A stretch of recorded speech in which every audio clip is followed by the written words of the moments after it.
Bonjour à tous, bienvenue pour la séance 25 en Java. On poursuit comme d'habitude sur les différentes collections que j'ai souhaité aborder dans ce cours, avec cette fois-ci des collections basées sur des ensembles. Ce sera l'avant-dernière vidéo d'ailleurs sur les collections, avant de passer à la dernière avec les couples clés-valeurs pour avoir des collections basées sur des éléments associatifs. Et on va regarder très rapidement quand on met ça en place. On va aller assez vite maintenant parce que vous avez bien compris qu'on se basait beaucoup sur des interfaces similaires avec quelques petites distinctions dans l'usage qu'on va avoir et les besoins suivant ce que l'on veut faire au niveau de nos programmes. Donc on va forcément avancer un petit peu plus vite sur ces prochaines séances qui restent pour les collections. On va partir sur un code très simple, classique, rien de base, et nous allons voir deux collections cette fois, que j'ai dû d'ailleurs vous montrer normalement ici, je pense, dans les classes. Non, ça ce sont les interfaces. Donc on va en fait avoir cette interface 7, d'accord. Donc on va aborder la classe qui en hérite, qui est la classe H7, et nous allons voir aussi une classe qui directement implémente Sorted Set, d'accord, qui est en fait une spécialisation de cette interface 7 pour avoir des éléments triés avec TreeSet. Voilà, donc H7, TreeSet sont les deux classes que nous allons voir, qui sont donc finalement les deux qu'on a ici. Alors j'avais vu d'ailleurs que dans cette petite illustration que j'avais mis sur le GitHub, j'avais oublié de mettre les classes qu'on a abordées dans le cours concernant les fils, donc je les ajouterai les deux, pas bien grave. Et on va directement regarder tout ça. Alors ça je peux l'enlever les images, de toute façon on va pas s'en servir, voilà. Et on va avoir les deux, donc on va regarder H7 directement, donc on va retrouver différents éléments, et TreeSet qui se basera sur un arbre binaire, donc un arbre rouge-noir, et avec différents bien sûr éléments, parce qu'on va travailler ici sur des éléments triés, c'est ça qui va avoir en fait d'intérêt. Un intérêt en tout cas. Alors au niveau des ensembles, ce qui est bon à savoir déjà, c'est qu'on n'aura pas d'éléments en doublon, d'accord. C'est-à-dire dès qu'on travaille ici, dès qu'on est basé sur des ensembles, on n'accepte absolument pas d'éléments en double, que ce soit pour les deux cas, d'accord. Donc de manière générale, pas de doublon. Ok, ça c'est la règle au niveau ici de tout ce qui est basé sur 7. Pas de souci à ce niveau-là. Il faut le savoir, c'est très important. Si vous ne voulez pas accepter de doublon, ça peut être une bonne idée éventuellement de partir là-dessus. Les deux ne sont pas thread safe, donc ce n'est pas fait pour être ni synchronisé, sauf, je vous avais déjà expliqué cette histoire-là, si on veut des éléments synchronisés, on peut éventuellement avec d'autres classes un peu particulières parvenir à avoir en fait une collection synchronisée. Mais là on parle vraiment quand on veut travailler dans un environnement multithreadé, donc dans un programme multithreadé. Ici on n'a pas des classes qui sont faites pour ça, d'accord. Pour ça on emploie toujours le terme thread safe, donc ça ne l'est pas non plus. Donc là même chose, d'accord, pas de distinction finalement entre les deux, donc ça pas de problème. On va avoir ensuite besoin éventuellement un certain ordre, d'accord, dans les données. Donc au niveau de H7, pas d'ordre. Alors je vais mettre ici que c'est ordonné par contre. Alors que cette collection là sera ordonnée, ce qu'on verra, c'est comme ça concerne un arbre. Il va y avoir une certaine logique ici au niveau du tri qui sera fait. Et on reviendra notamment sur les interfaces qui nous permettront par la suite de comparer des éléments. Ça c'est ce qu'on verra à l'issue des différentes collections au niveau du cours. Donc je vous avais dit qu'on le verrait. Comparator et comparable. Donc on verra tout ça. Et on a différentes choses aussi, donc les doublons, bon ça pas de problème. Et ensuite au niveau de l'accès direct, d'accord, donc évidemment on va avoir des éléments qu'on n'a pas. Donc TreeSet, pas d'accès direct, d'accord. Donc ici pas d'accès direct. Et ici on aura un accès direct parce qu'on va travailler sur des différents éléments, vous allez voir. On va finalement pas mal se baser également sur l'interface qu'on verra dans la prochaine vidéo, donc map, puisqu'on va notamment avoir une histoire d'accès par indice. Donc on va travailler par des valeurs. Et on va regarder tout ça un peu plus dans le détail. Voilà, en gros. Au niveau donc de 7, on a directement de l'interface 7 H7 et ensuite, on se l'ai montré, de sorted set, donc pour avoir un ordre en fait, le fait que ce soit ordonné, que ce soit trié, on passera sur TreeSet. Donc là, on a beaucoup d'interfaces qui se mélangent, d'accord. Ici derrière, on a les interfaces d'arbres, d'accord, on travaille sur les arbres binaires, et ici on va retrouver nos maps, ce qu'on verra dans la prochaine vidéo. Mais ça complétera un petit peu avec la prochaine séance, toutes ces informations ici. Voilà, alors au niveau du code, on va rester sur quelque chose de très simple. On va travailler déjà sur les mêmes, on va dire sur toujours le même accès ici. Donc si on veut importer les éléments, java.util, et on va commencer par H7, pourquoi pas, et on va travailler ici. Donc H7, ça viendrait directement, encore une fois, à partir de l'interface. Alors je ne vais pas mettre H7 ici, je vais mettre 7 tout court, pardon, je vais directement partir de ça. On va reprendre ici des éléments là, HS. Et là, on va se retrouver finalement avec un code assez similaire à ce qu'on a pu faire jusqu'à présent. Pas, on va dire, pas grand chose de différent, pas grand chose qui sera nouveau. Donc c'est encore une fois l'avantage, c'est quand on a des éléments qui travaillent avec les mêmes interfaces. D'accord, on l'a vu, hein, l'interface Collections, on a accès donc à toutes les procédures, toutes les méthodes, je vais y arriver, et forcément tout est toujours utilisable ici, ça ne change pas. D'accord, il n'y a évidemment pas de problème à ce niveau-là. Voilà. Alors, comment ici on va travailler pour H7 sur finalement une table de hachage, hein, c'est ce qu'il y a derrière, mais on le verra un petit peu par la suite. D'accord, donc c'est des choses qu'on verra dans la prochaine séance. L'avantage, c'est qu'on va gagner énormément de temps, puisque que ce soit pour l'ajout d'éléments, la suppression, la récupération, la suppression, on aura finalement une complexité constante, d'accord, en O1, s'il y a des gens qui s'intéressent à ça. Donc on va avoir des opérations qui sont très rapides à ce niveau-là. Donc c'est quand même le côté pratique, c'est-à-dire que si on a besoin de rapidité au niveau de notre programme, on va préférer utiliser un H7 par exemple qu'un tree set. Si notamment on ne veut pas par exemple de tree qui soit opéré là où ce sera fait généralement sur tout ce qui est basé sur un arbre binaire, puisqu'on a un équilibrage qui est fait automatiquement, on a des algorithmes qui tournent derrière, et forcément ça change complètement tout ce que nous avons ici. Donc là je peux réaliser des opérations très simples et assez rapides, avec le add comme on savait déjà faire. On peut ajouter plein d'éléments, ici je vais en mettre un autre, -4, on va toujours rester pareil. Voilà, d'accord, donc ça va ajouter très très vite, on va pas perdre de temps en fait à ce niveau-là, puisqu'on aura des opérations qui ont un coût constant. Donc ça c'est quand même vachement pratique. Là où ça peut être intéressant par contre, parce qu'on ne l'avait pas forcément vu d'ailleurs dans d'autres, avec d'autres collections, mais c'est bien d'en parler, parce qu'on avait parlé, si vous vous souvenez un petit peu au début, de la capacité, d'accord, d'une collection, c'est-à-dire du nombre d'éléments qu'elle peut avoir, et on avait vu qu'on pouvait éventuellement jouer là-dessus. C'est-à-dire qu'au niveau de la création, on peut éventuellement indiquer la capacité. Alors généralement, je crois que par défaut c'est 16, il faut dans tous les cas un multiple de 2, parce que c'est plus pratique évidemment pour faire des opérations dessus. Donc si vous pensez que dès le départ, vous risquez d'avoir beaucoup plus que 16 éléments, par exemple, que vous allez ajouter assez rapidement, vous pouvez déjà passer par une capacité un peu plus grande, on va dire que 16, ce qui permet comme ça de prévoir ça. Et ensuite, on va avoir le niveau de charge. Le niveau de charge, en fait, c'est un nombre qui va de 0 à 1, donc c'est un flottant, qui va permettre en fait de vérifier qu'au moment où on arrive à 75%, donc quasiment on va dire la totalité de la collection qui est pleine, on va justement agrandir sa capacité.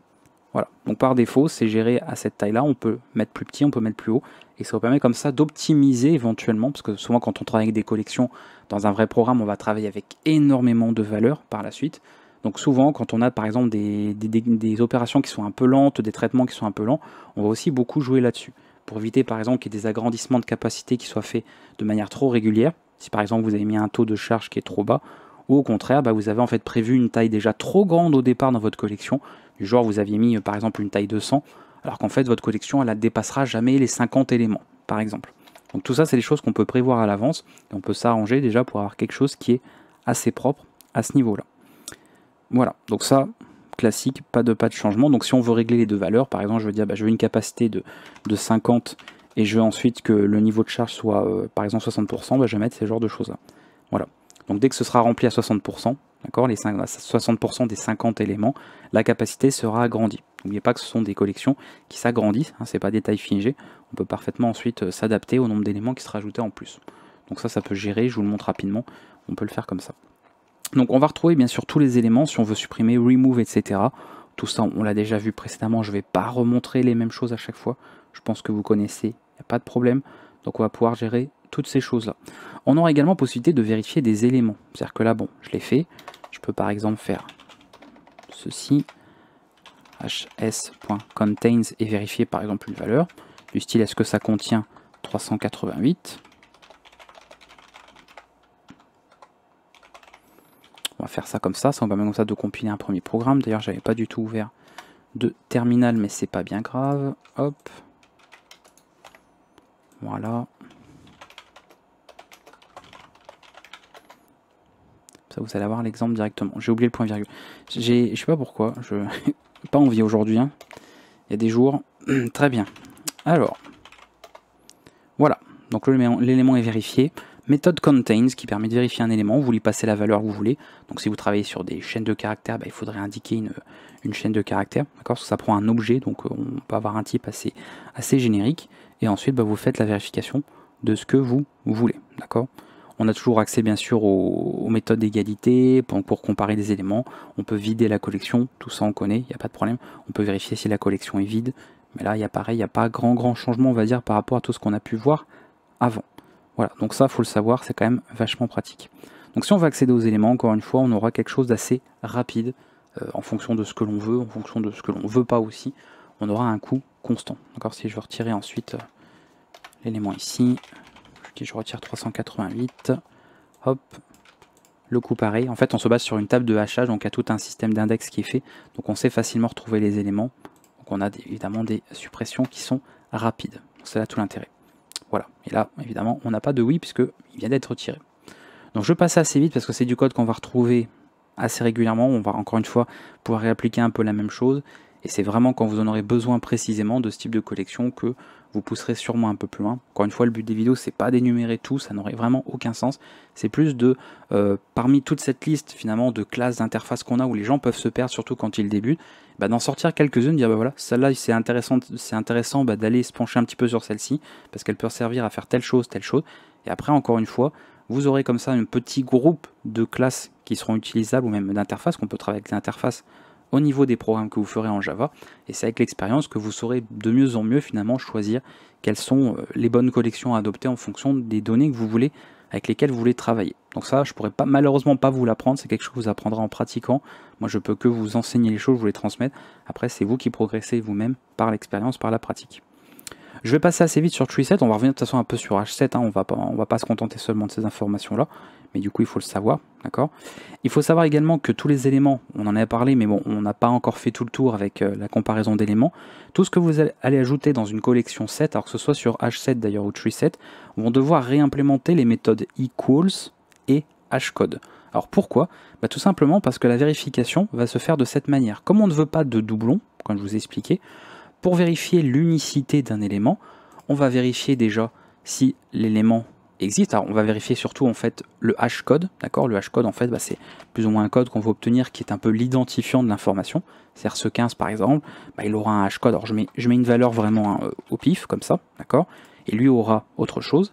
Et automatiquement quand on va vouloir ajouter un autre élément, par exemple si je fais, au lieu de faire ce que j'ai fait là, que je fais un add de, je rajoute un -4 à nouveau. Je vais compiler ici. Ça c'est bien quand même qu'on le voit, est-ce qu'on part d'éléments, on n'a pas de doublon. D'accord. Là, on n'a pas de problème. Alors il aurait fallu éventuellement d'ailleurs que je l'affiche. Est-ce que je peux pas faire un petit affichage rapide? Non, peut-être pas le nom. Ouais, c'est peut-être pas une bonne idée d'appeler ça.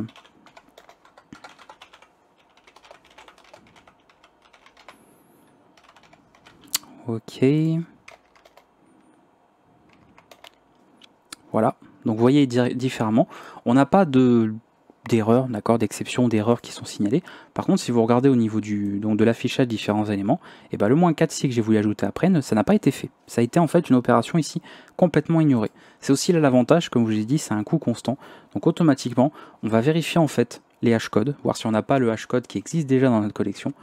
Si c'est le cas, bah, de toute façon on ne se pose pas la question, on ignore complètement l'opération, on n'ajoute pas l'élément. Et éventuellement, on peut tester aussi les égalités. Donc on va travailler avec deux méthodes.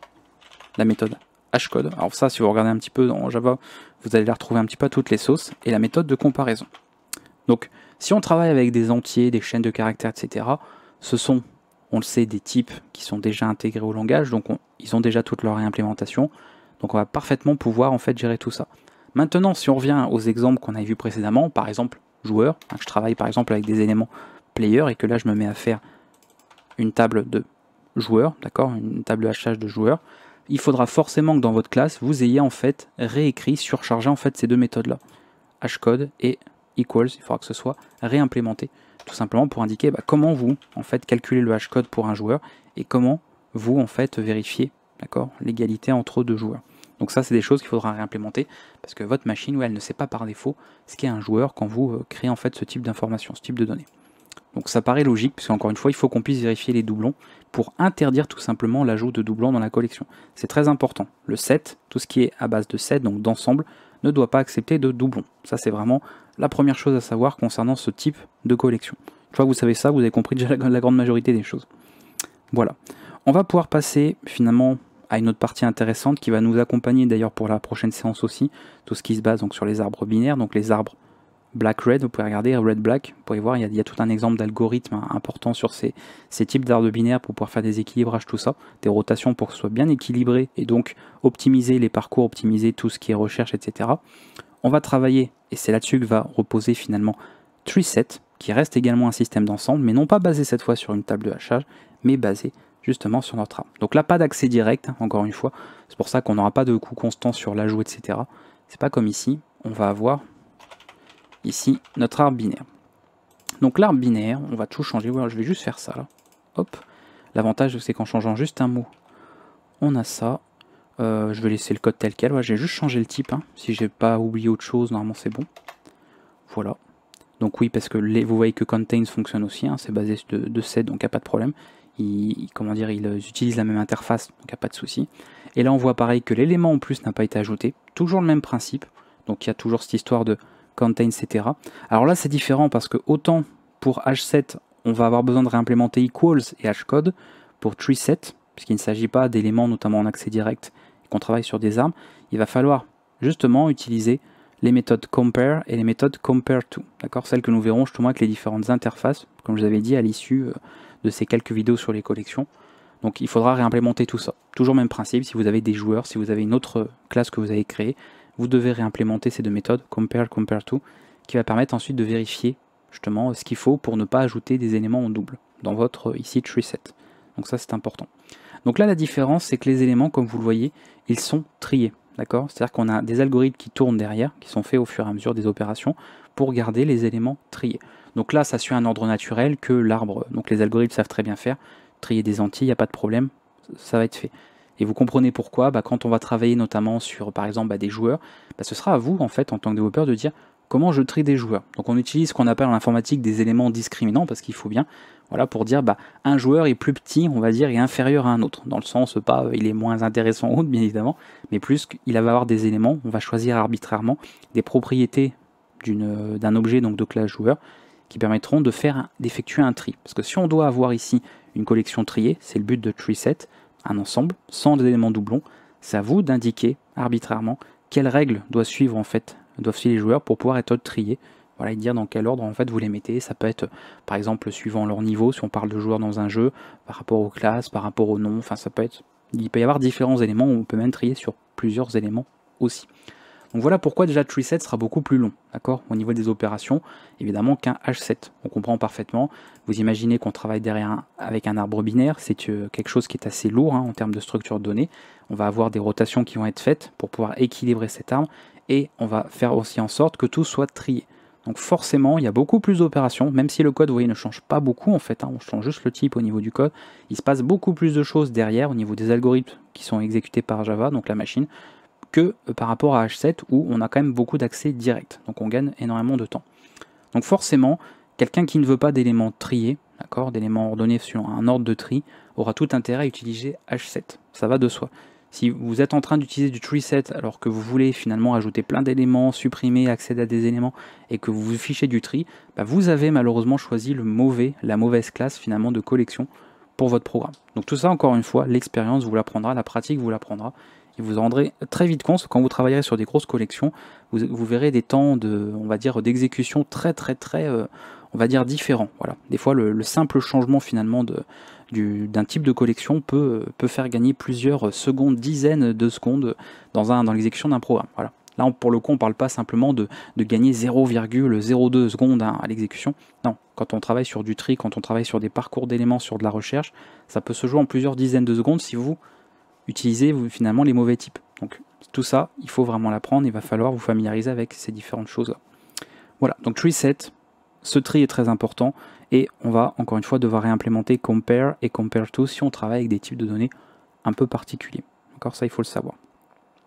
Je pense qu'on a fait le tour sur tout ça, sur ce que je voulais vous dire un petit peu ici.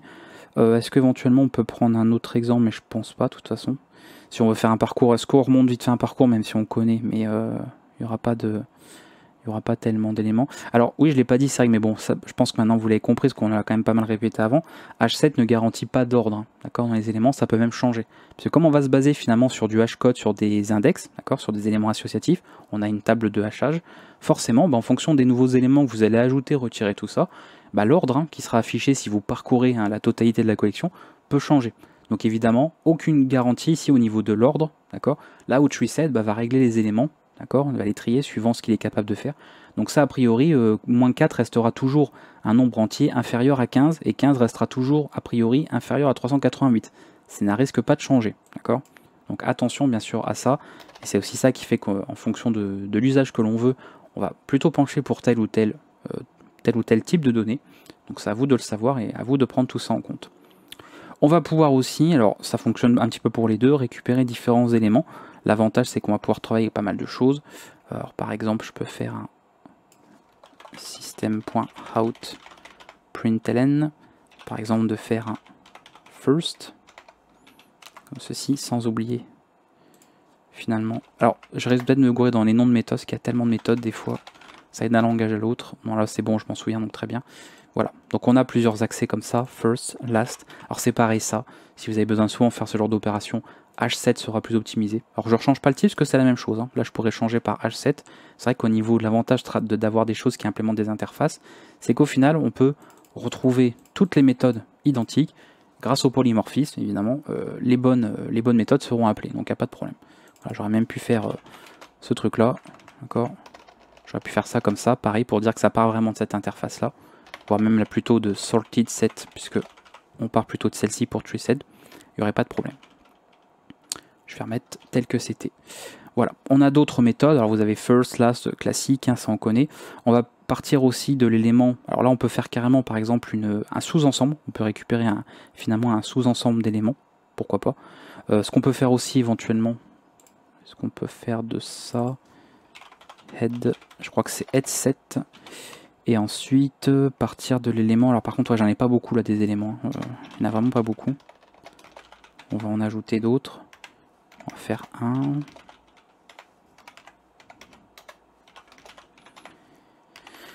Toc.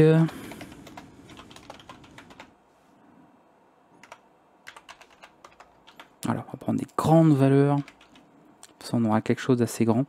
Alors, head7, on va plutôt, par exemple, noter -1. Je pense qu'on va pas avoir beaucoup. Plutôt 1.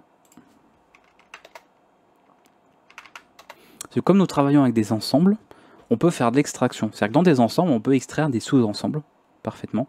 Donc là, on va travailler en fait, donc head7, ça veut dire on parle de la tête, donc on part finalement du début de notre arbre. Alors rappelez-vous qu'ici ils sont triés, hein, donc ça, il n'y a pas de problème.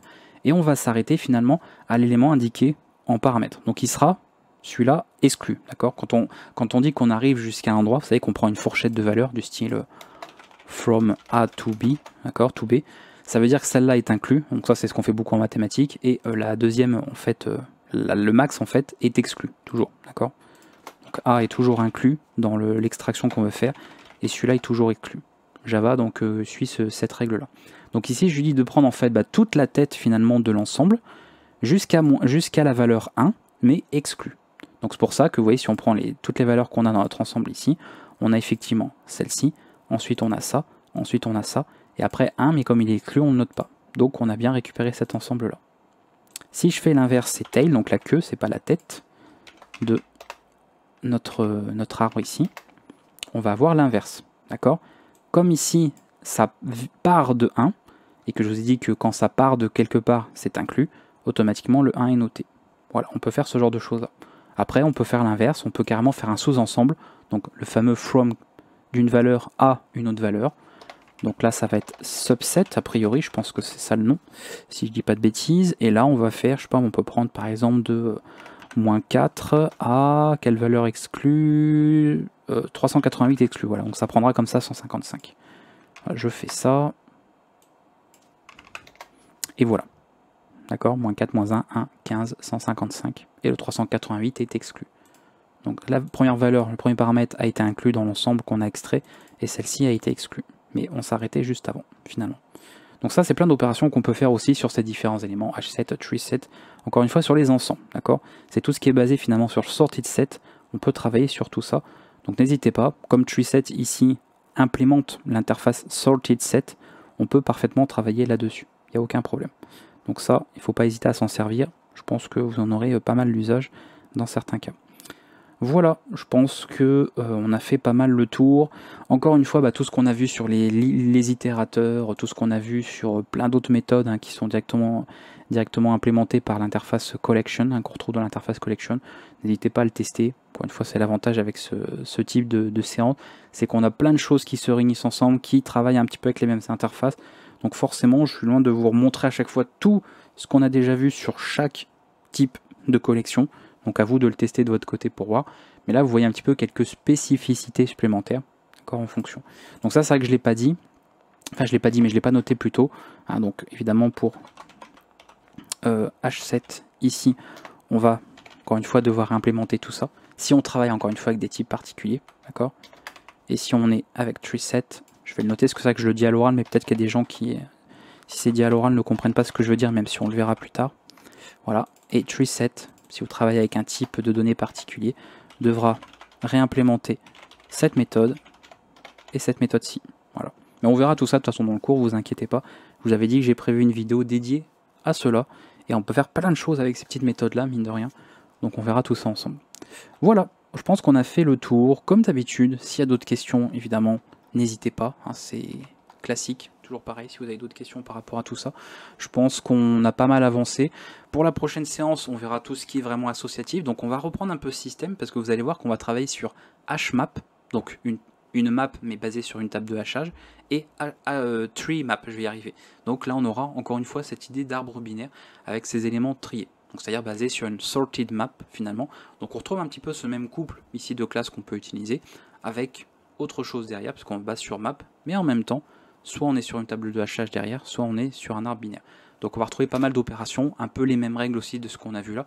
Donc on ira assez vite sur la prochaine séance finalement. Et ensuite, enfin, sur la prochaine, donc on aura terminé un petit peu de faire le tour sur ces différentes collections, et on verra vraiment donc ces fameuses méthodes, compare, compare to, etc., comparator, comparable, toutes ces interfaces. On va regarder plus en détail, parce qu'on en parle depuis un petit moment, et forcément au bout d'arriver à un certain moment du cours, de la formation, vous avez peut-être envie de savoir comment ça s'implémente, comment ça se met en place, et à quoi ça sert finalement en programmation, ici en Java. Je vous dis à bientôt pour la prochaine vidéo. N'hésitez pas, surtout si vous avez des questions, de ne pas rester bloqué, poser toutes ces questions et de vous entraîner, de vous exercer, tester un peu quelques programmes de votre côté, pour voir comment tout cela se met en place, en fonction des types de données que vous utilisez. A bientôt, ciao.